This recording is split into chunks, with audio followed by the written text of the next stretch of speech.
Aujourd'hui, nous allons parler du chakra du cœur qui s'appelle Anahata. C'est le 4e des 7 chakras. C'est grâce à eux que l'harmonie du corps et de l'esprit opère, permettant un bien-être au quotidien. Le 4e centre énergétique se nomme donc le chakra du cœur et il se trouve sur le sternum au niveau du muscle cardiaque. Sa signification, donc c'est un centre d'énergie.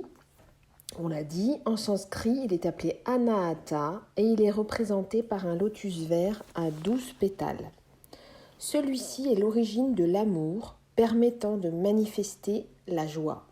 Ainsi, ce chakra possède un rayonnement de couleur rose à partir du moment où l'amour y circulant est inconditionnel, car le sentiment éprouvé n'est pas le même que celui expérimenté au niveau du chakra sacré, plus passionnel et charnel. Le chakra du cœur, c'est le centre des énergies et la porte de l'âme, servant de pont entre les 3 premiers centres énergétiques qui sont sur le plan physique et les 3 derniers qui sont sur le plan spirituel.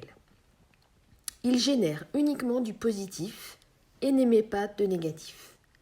Le chakra du cœur permet l'acceptation et l'amour de soi et des autres, la paix, la compassion ainsi que le pardon. Sa fonction primaire est l'union grâce à l'amour, en commençant par s'aimer soi-même. Il est relié à une glande qui est le thymus. Les organes qu'il va représenter sont les épaules, les bras, les côtes, les vertèbres dorsales, les poumons, le cœur, les seins, le diaphragme, le système circulatoire et la cage thoracique.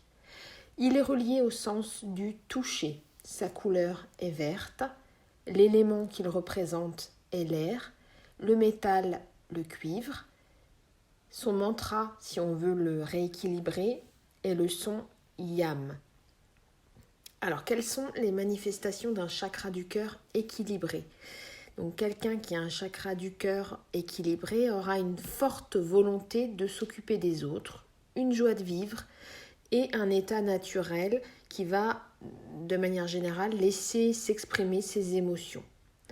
Un chakra du cœur déséquilibré ou un chakra du cœur trop ouvert montrera 2 comportements opposés. Soit on va avoir quelqu'un qui va se dévouer aux autres en s'oubliant soi-même et qui aura donc pour objectif de recevoir de l'amour et de la reconnaissance, soit en étant égocentrique et narcissique, qui ne s'intéressera pas aux autres. Donc là, par conséquent, lorsque ce centre énergétique il est trop actif, le seul amour qui s'exprime, il est conditionnel. Vous pouvez être critique, jaloux, possessif, exigeant. Le sentiment d'être incompris et exploité peuvent se manifester. Alors par contre, l'attitude du chakra du cœur suractif, il est là pour combler une blessure profonde. Donc en général, il faudra creuser plus loin pour savoir pourquoi on a un chakra du cœur suractif.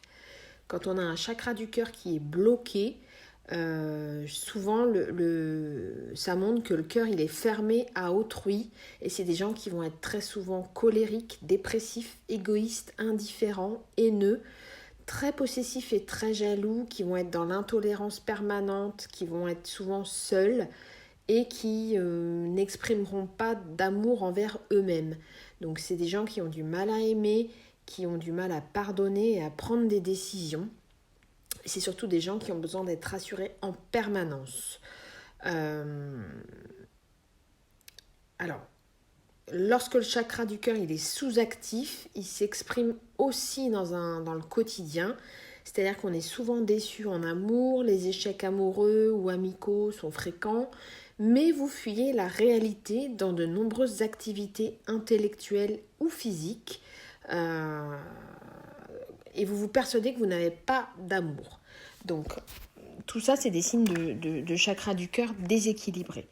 Donc, il y a 9 outils qui vont permettre de rééquilibrer le chakra du cœur. Donc, au niveau des huiles essentielles, on va pouvoir utiliser la rose, la bergamote et la mélisse.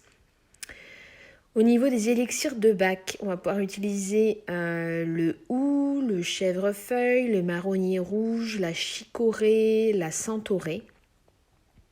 En lithothérapie, on utilisera plutôt des pierres roses ou vertes comme le quartz rose, l'opale rose, l'aventurine, le rubis, le jaspe cambaba et l'émeraude. En aliments bénéfiques, ce sera plutôt des aliments verts, donc le concombre, les haricots verts, le persil, la verveine, la coriandre. On peut également porter des vêtements de couleur verte. Et les postures du yoga qui vont aider à se renforcer, donc c'est le chameau, la roue, le chien museau vers le haut, la prière, la tête de vache. Si on veut faire un petit peu appel à la musicothérapie, on peut écouter plutôt des sons qui font référence à des chants d'oiseaux ou à des battements de cœur. Et au niveau de la note et de la fréquence binaurale, ce sera le Fa et le 639 Hz.